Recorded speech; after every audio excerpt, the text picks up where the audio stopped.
Hi, this is Tyler. I'm a fourth-year biochem major from the class of 2018. And this is Casey, a biology major from also the class of 2018. And we're here to talk to you about some dimensional analysis.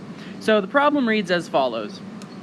How many moles for H atoms are in 1.0 moles of each of the following? A, H2O, B, C6H12O6, C, HC2H3O2, and D, C3H8. So we're going to start with A. So for this one, we can think about it either conceptually or mathematically. So for this, you have H2O, and for that, you have two H's and one O. So for every single water molecule, we have one H, two H, and one O. So that means we have two hydrogen atoms for every single H2O molecule. So if we want to think about that mathematically, we can say that we have 1.0 mole of H2O times two hydrogen atoms for every single water molecule. And so then that means we have 2.0 moles of hydrogen atoms. Alright, pretty simple, right? Let's move on and try to do part B. Part B is involving C6H12O6, aka glucose.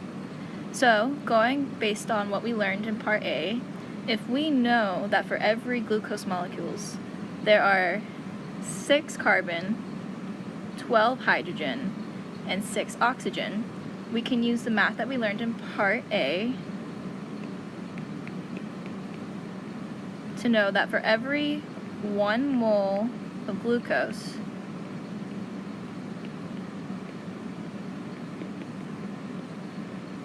there are exactly 12 moles of hydrogen. So the answer is 12 moles of hydrogen. So for part C and D, we follow the same math. So for part C, what we have is acetic acid, and so we have HC2H3O2, and what that means is we have 4 hydrogen for every single acetic acid molecule. So if we want to do out the math, we can say that we have 1 mole of acetic acid times 4 moles of hydrogen over 1 mole of the acid. And so what that means is that we have 4.0 moles of hydrogen atoms. Lastly, the same technique can be used for part D, C3H8, otherwise known as propane. If we use the same method that we've been using before, 1 mole of propane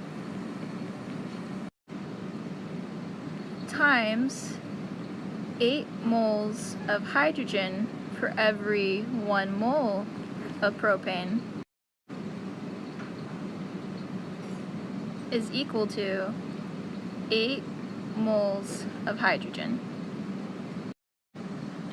Now this process is the same for all molecules, so what you do in any kind of dimensional analysis is you take what you have times what you want over what you have.